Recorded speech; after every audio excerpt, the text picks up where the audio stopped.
गरीबों को, कमजोरों को, मजलूमों को समझना पड़ेगा कि आज भारत की राजनीति में गरीब, मजलूम, मुसलमान, दलित, आदिवासी की, कमजोरों की कोई अहमियत नहीं है।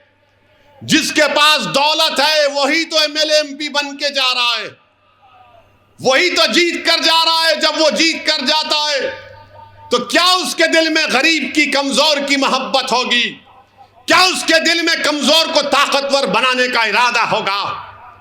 क्या उसके दिल में यह जज्बा होगा कि मैं उन लोगों को जो नीचे, उनको उठाकर आसमानों पर खड़ा कर दूंगा? वो तो यही देखेगा कि मैं औलत की ताकत पर जीत कर आया हूं, तो मैं अपनी ताकत को मजबूत करूंगा, उसमें इजाफा करूंगा। मैं भारत के मुसलमानों से अपील कर रहा हूं, सुन लो मेरी इस बात को। आपको शायद पसंद ना आए मगर सच्चाई बयान कर रहा हूं कि आज भारत की राजनीति में मुसलमानों की कोई अहमियत नहीं है, कोई अहमियत नहीं है।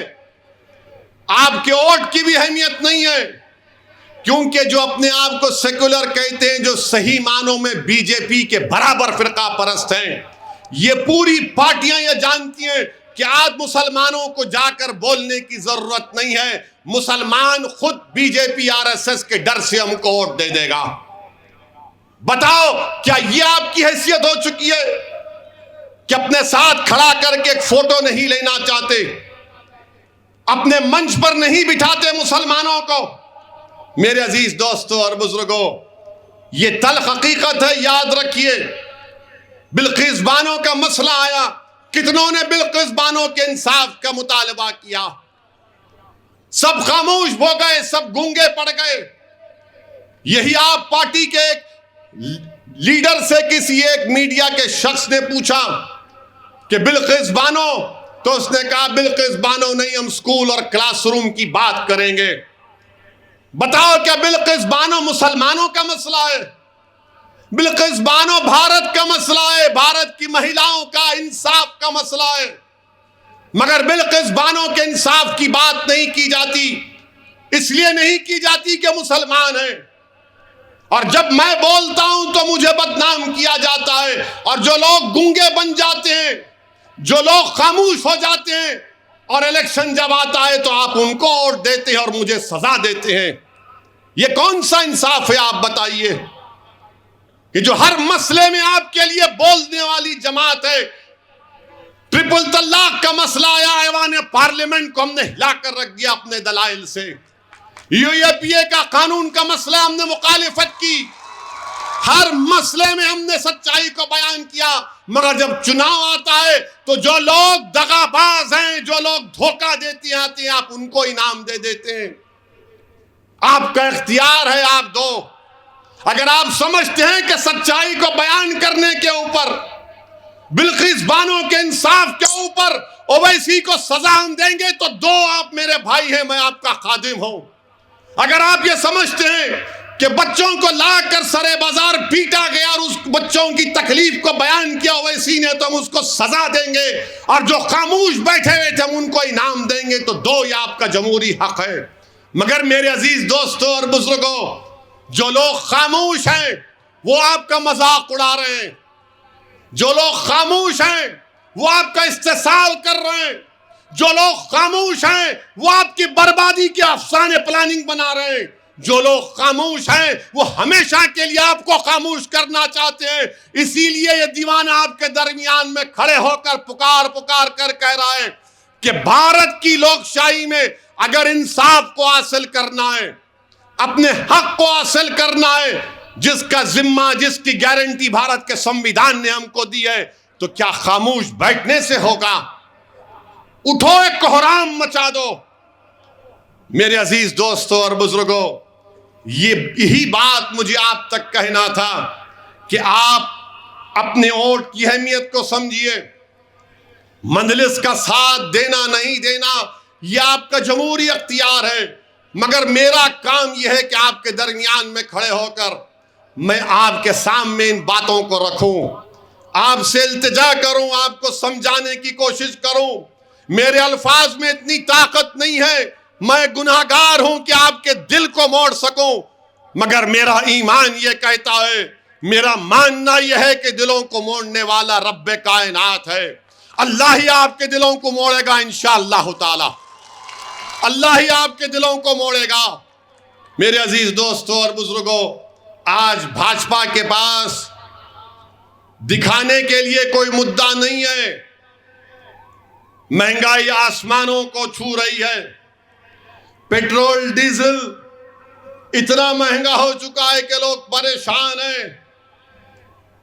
नौजवानों का, युवाओं का बेरोजगारी उनका मुकद्दर बन चुका है, नौकरी नहीं मिल रही है। तो देश के प्रधानमंत्री आकर कहते हैं कि हम यूनिफॉर्म सिविल कोड के लिए कमेटी बनाएंगे। देश के प्रधानमंत्री ना युवाओं को रोजगार की बात करते हैं। एक फंक्शन किए थोड़े दिन पहले वादा किए थे कि हर साल 2 करोड़ नौकरियां दूंगा। अब 2 करोड़ से कम करके आ गए कि 2024 तक 10 लाख दूंगा।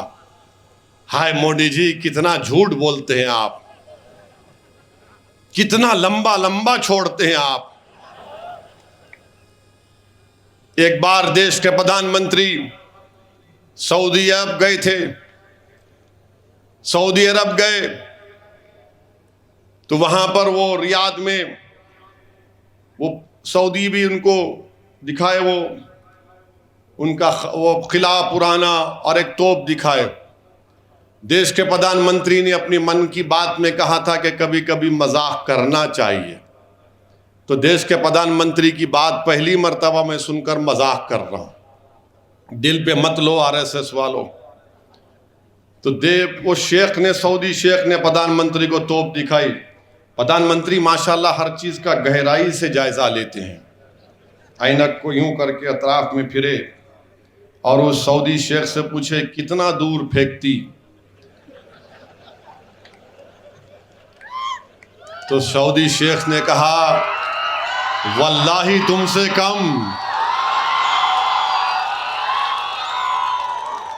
ये मजाक है, सच्चाई नहीं है। हाँ होंगे, अब आप सही कह रहे हैं तो सच्चाई है। अब आप कह रहे हैं तो मैं क्या बोल सकता हूं, क्योंकि 2 करोड़ नौकरियां गायब। पेट्रोल डीजल क्यों बढ़ा? यूक्रेन से बढ़ गया। अरे अजय, हर चीज का जिम्मेदार किसी और पे डाल दो, हर चीज का जिम्मेदार। चीन जो है, राजनाथ सिंह जाकर कहते हैं कि हम जो जमीन हमारे पास नहीं है कश्मीर के हम हासिल कर लेंगे। बहुत अच्छा है, करिए आप, कौन रोक रहा है आपको? 8 साल हो गए। मगर जो जमीन चीन कब्जा करके बैठ गया 1000 किलोमीटर, डेप्सांग डेमचाक हमारे यहाँ पास नहीं है। जो हमारे लोग जानवर को लेकर सर्दियों में पहाड़ों के ऊपर जाकर अपने जानवर को घास खिलाते थे, वो पुकार पुकार कर कह रहे हैं कि 10 गांव हमने खो दिए, 10 किलोमीटर चीन अंदर घुस गया। मगर भाजपा के चाहने वाले बोलते नहीं, वैसी झूठ बोल रहा, मोदी 56 इंच का है। होगा भाई, 56 इंच का होगा, 60 इंच का होगा, मगर चीन जो जमीन पर कब्जा करके बैठा है वो कब मिलेगी हमको? मेरे अजीज दोस्तों और बुजुर्गों, गुर्बत, पावर्टी गुजरात में बहुत ज्यादा बढ़ गई, मगर उसका भी कोई जिक्र नहीं होता। अब चुनाव आ रहे हैं तो शुरू हो जाएगा पुराना बाजा, शुरू हो जाएगा। नफरत पैदा करो, डराओ मुल्लाओं से, दाढ़ी वालों से डराओ, हिजाब की बच्चियों हिजाब पहनने वालियों उसके बच्चियों से डराओ, हर चीज से डराओ।